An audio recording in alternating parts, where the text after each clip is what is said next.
Assalamualaikum warahmatullahi wabarakatuh. Kali ini kita mempelajari tentang limit fungsi trigonometri, di mana pada fungsi tersebut ada kosinus. Banyak cara dalam menyelesaikan soal limit, yaitu biasanya dengan substitusi langsung. Tetapi apabila dalam menyelesaikan soal limit fungsi trigonometri dengan substitusi langsung tadi menghasilkan bentuk tak tentu 0/0, maka kita perlu melakukan strategi atau teknik lain. Di antaranya bisa dengan mengalihkan dengan sekawan, bisa dengan membagi dengan suatu bilangan, bisa juga menggunakan turunan, atau bisa juga dengan merubah bentuknya. Setelah kita rubah bentuknya tadi, tujuannya kita bisa menggunakan rumus dasar. Yang perlu dirubah bentuknya biasanya adalah kosinus, karena pada rumus dasar tidak ada cos, adanya hanya sin dan tan. Dalam memilih teknik atau cara penyelesaian ini tentunya sangat bergantung pada bentuk fungsinya. Ada beberapa identitas trigonometri yang sering digunakan di dalam merubah bentuk fungsi trigonometri pada soal limit. Di antaranya yang pertama, ini seperti yang sudah kita ketahui, cos kuadrat X ditambah sin kuadrat X ini sama dengan 1.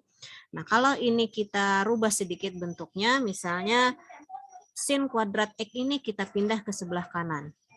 Ini plus sin kuadrat X, kita pindah ke kanan, dia jadinya min sin kuadrat X. Jadi di sebelah kiri hanya cos kuadrat X. Ini berubah menjadi cos kuadrat X sama dengan 1 dikurangi sin kuadrat X tadi. Kalau satunya kita pindah ke kiri, maka positif 1 ini pindah ke kiri jadi min 1. Berarti bentuknya menjadi cos kuadrat X min 1 sama dengan min sin kuadrat X. Kalau kedua ruas ini kita kali dengan min 1, maka min 1 dikali min 1 adalah positif 1, plus cos kuadrat X ini kalau kita kali min 1 adalah min cos kuadrat X. Sama dengan, di sini kalau min sin kuadrat X kita kali dengan min 1 berarti menjadi positif sin kuadrat X. Jadi bentuknya ini sering dipakai 1 min cos kuadrat X sama dengan sin kuadrat X. Identitas lain yang sering digunakan adalah cos 2X sama dengan cos kuadrat X min sin kuadrat X. Kalau cos kuadrat X ini kita ganti dengan, ini kan cos kuadrat X, kita ganti dengan 1 min sin kuadrat X. Jadi cos kuadrat X ini kita ganti dengan 1 min sin kuadrat X. Ini min sin kuadrat X yang ini tetap kita tulis. Nah, berarti di sini 1, di sini ada min sin kuadrat X, min sin kuadrat X lagi, berarti ada min 2 sin kuadrat X. Nah, apabila 1 ini kita pindah ke kiri, maka menjadi cos 2X dikurang 1 sama dengan min 2 sin kuadrat X. Apabila kedua ruas kiri dan kanan ini kita kali min 1, maka min 1 dikali min 1 adalah positif 1, cos 2X dikali min 1 adalah min cos 2X, sama dengan min 2 sin kuadrat X ini kita kali min 1 sama dengan 2 sin kuadrat X. Nah, kita perhatikan di sini, kalau sudutnya 2X, maka dia menjadi 1X. Artinya, kalau sudutnya nanti AX, maka dia menjadi setengah AX. Jadi 1 min cos AX itu sama dengan 2 sin kuadrat setengah AX. Nah, yang Ibu kasih tanda merah ini sering dipakai. Tentunya identitas-identitas trigonometri ini tidak perlu kalian hafalkan. Kalian akan hafal dengan sendirinya apabila sering mengerjakan soal atau sering latihan mengerjakan soal. Sekarang untuk mengingatnya kita perhatikan ya, di sini semua persamaan di sini selalu ada 3 suku. Perhatikan ada cos, sin, dan 1. Cos, sin, dan 1. Cos, sin, dan 1. Cos, sin, dan 1. Di sini juga cos, sin, 1. Cos, sin, 1. Ya, jadi selalu ada 3 suku. Itu yang kalian ingat. Yang kedua yang perlu kita ingat, cos selalu berubah menjadi sin kuadrat. kita lihat di sini, selalu menjadi sin kuadrat. Nah, lihat sin kuadrat semua. Nah, jika asal cosnya kuadrat, maka sudutnya tetap. Kita lihat di sini. Kalau cosnya kuadrat, maka di sini sudutnya X, di sini sudutnya juga X. Nah, cos kuadrat, sini sudutnya X, sini sudutnya X. Cos kuadrat, sini sudutnya X, sini juga sudutnya X. Artinya apabila cos kuadrat, maka nanti sudutnya tetap tidak berubah. Tetapi jika cosnya bukan kuadrat, seperti ini misalnya, cos 2X, maka sudutnya menjadi setengahnya. Asalnya 2X menjadi 1X. Ini cos 2X ya, bukan kuadrat artinya, maka sudutnya menjadi setengahnya, 2X menjadi 1X. Itu yang perlu kalian perhatikan. Terus yang berikut yang perlu kalian perhatikan adalah jika cos dikurangi 1 hasilnya negatif. Jika cos dikurangi 1 maka hasilnya negatif. Jika cos dikurangi 1 hasilnya negatif. Kalau bukan seperti itu berarti positif. Ya, itu yang perlu kalian ingat. Jadi kalian tidak perlu menghafalkan rumus ini, hanya memperhatikan itu tadi saja bahwa persamaannya ada selalu 3 suku, yaitu sin, cos, dan 1. Terus kalau cos selalu berubah menjadi sin kuadrat, jika cosnya bukan kuadrat, maka nanti sudutnya menjadi setengahnya dan muncul angka 2 di depannya ya, angka 2 di depannya seperti ini. Dan jika cosnya kuadrat, maka sudutnya tetap sama artinya. Dan kalau cos dikurangi 1, hasilnya negatif. Nah, itu yang perlu kalian ingat. Kita lihat contoh soal ya, untuk memahami tentang limit fungsi trigonometri yang ada cosinus ini. Kita lihat ini. Nomor 1. Tentukan nilai limit X mendekati 0 dari 1 min sin X per cos kuadrat X. Kita coba dulu dengan substitusi langsung. Artinya setiap ada X kita ganti dengan 0. Jadi sini 1 min sin 0. Dibagi dengan cos kuadrat 0. Sin 0 ini nilainya 0, jadi ini 1 min 0. Cos 0 nilainya 1, dikuadratkan, 1 kuadrat adalah 1. Nah, jadi sini 1 dikurang 0 adalah 1, dibagi 1, nilainya adalah 1. Nah, limit ini mempunyai nilai 1, artinya bukan 0 per 0. Ya, sehingga kita tidak perlu melanjutkan strategi lain. Jadi ini sudah bisa pakai substitusi langsung saja karena sudah ketemu nilainya 1. Kita lihat lagi contoh yang kedua. Kalau kita substitusi langsung, artinya setiap ada X kita ganti dengan V. Berarti di sini cos V plus 1 dibagi sin P. Ya. Cos P itu nilainya min 1 ditambah 1. Ya. Sin P itu nilainya 0. Jadi di sini bentuknya min 1 ditambah 1 adalah 0. Dibagi 0. Ini bentuknya 0 per 0. Artinya bentuk tak tentu. Sehingga kita perlu strategi lain. Kalau kita mau merubah langsung bentuk cos ini seperti yang sudah kita lihat di identitas trigonometri tadi, ini kita agak sulit, kita kalikan dengan sekawan dulu. Sekawannya apa? Cos X plus 1, sekawannya adalah cos X min 1. Jadi sama persis, hanya tanda di tengah ini saja yang kita rubah ya, plus menjadi min, kalau nanti ada soal min berarti menjadi plus.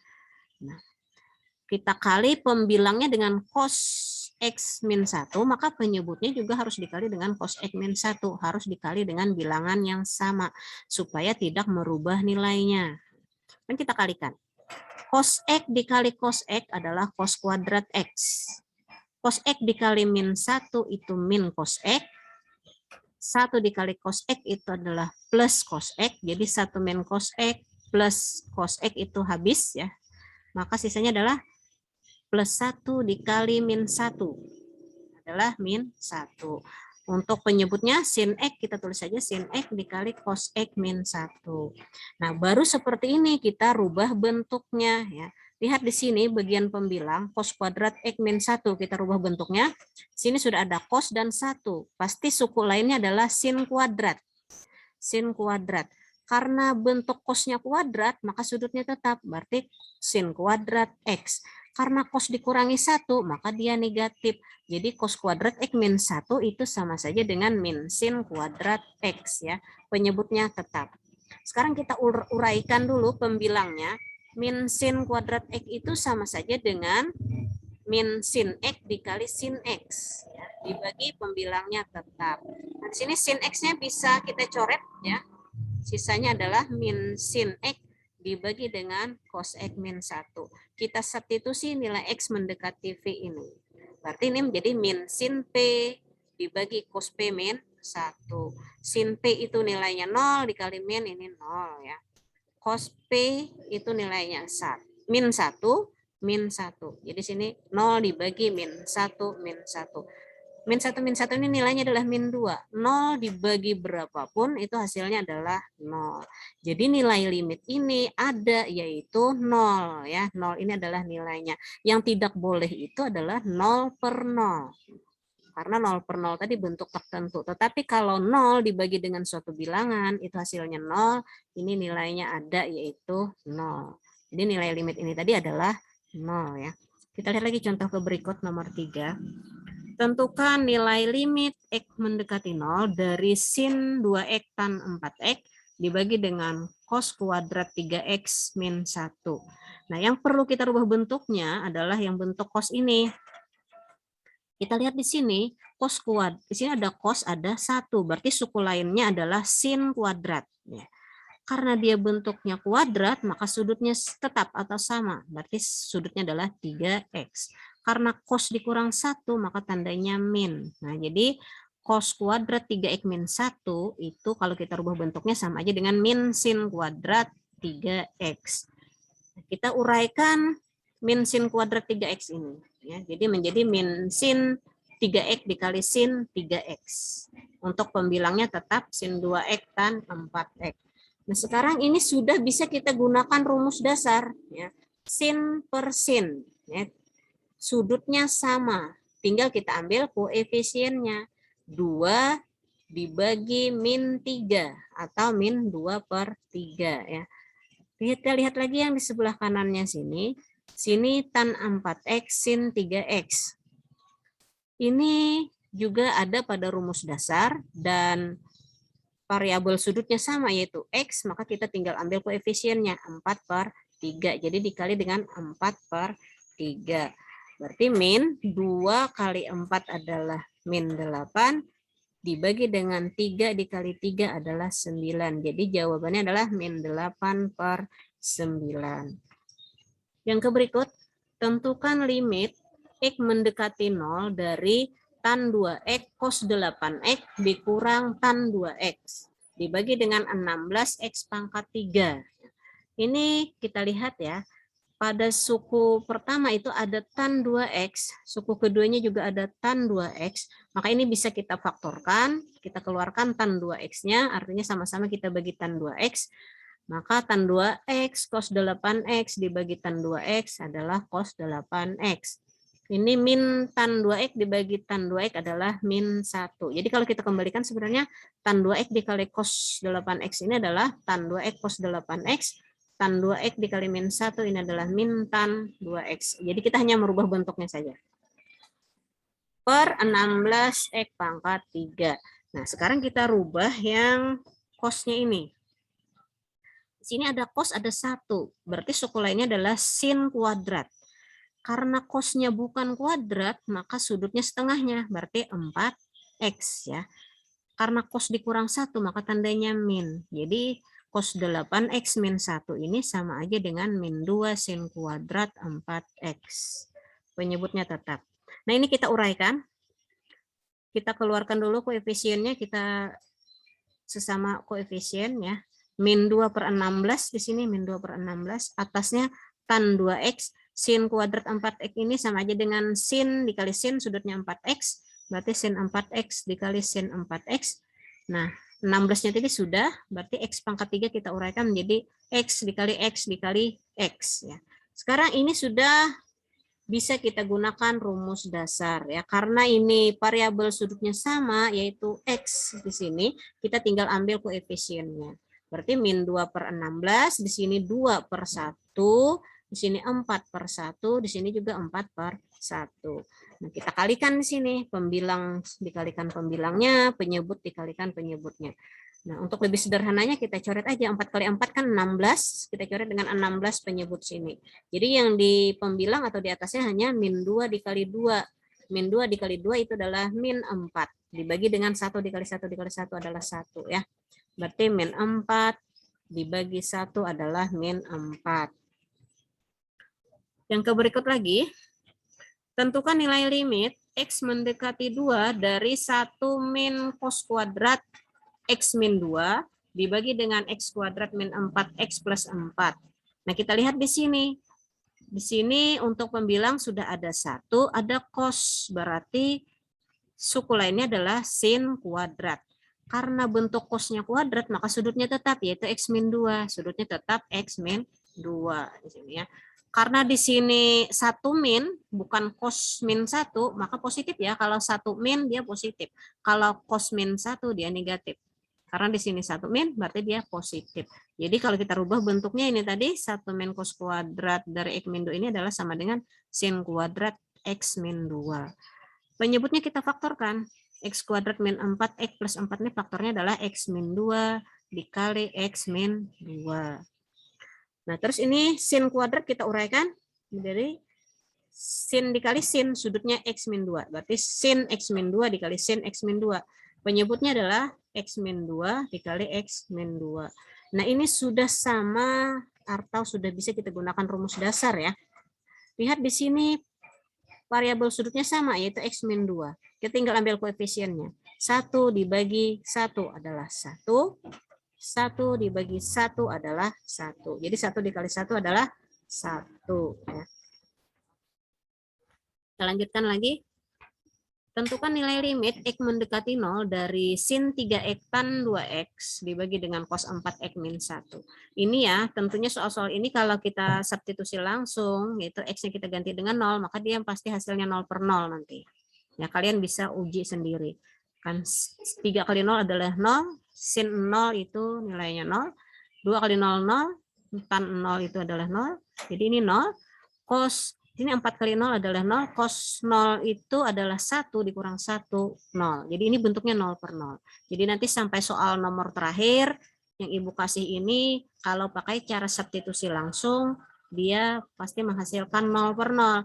Sehingga kalian bisa uji sendiri. Kalau mau tahu ini bentuknya 0 per 0, bisa diuji sendiri. Nah, karena 0 per 0 tadi, maka kita pakai cara lain, yaitu kita rubah dulu bentuknya. Sini untuk pembilangnya tetap dulu yang kita rubah penyebutnya. Cos 4X min 1. Sini sudah ada cos, sudah ada 1. Berarti suku lainnya adalah sin kuadrat. Karena cosnya bukan kuadrat, maka sudutnya setengahnya, yaitu 2X ya, yaitu 2X. Dan muncul angka 2 di depannya. Karena di sini cos dikurang 1, maka tandanya adalah negatif. Jadi min 2 sin kuadrat 2X. Nah, ini kita uraikan. Min 2-nya kita keluarkan dulu. Atasnya 1 per min 2. Di sini atau min 1 per 2. Atasnya adalah sin 3X tan 2X. Bawahnya sini kita uraikan sin kuadrat 2X ini sama saja dengan sin 2X dikali sin 2X. Nah, ini sudah bisa kita gunakan rumus dasar karena variabel sudutnya sudah sama ini, yaitu X. Kita ambil koefisiennya saja. Ini min setengah, ini 3 per 2, ini 2 per 2 ya. 2 per 2 ini nilainya 1 ya. Berarti ini min 1 kali 3 adalah min 3, 2 kali 2 adalah 4. Jadi jawabannya adalah min 3 per 4. Kita lihat lagi di sini nomor 7.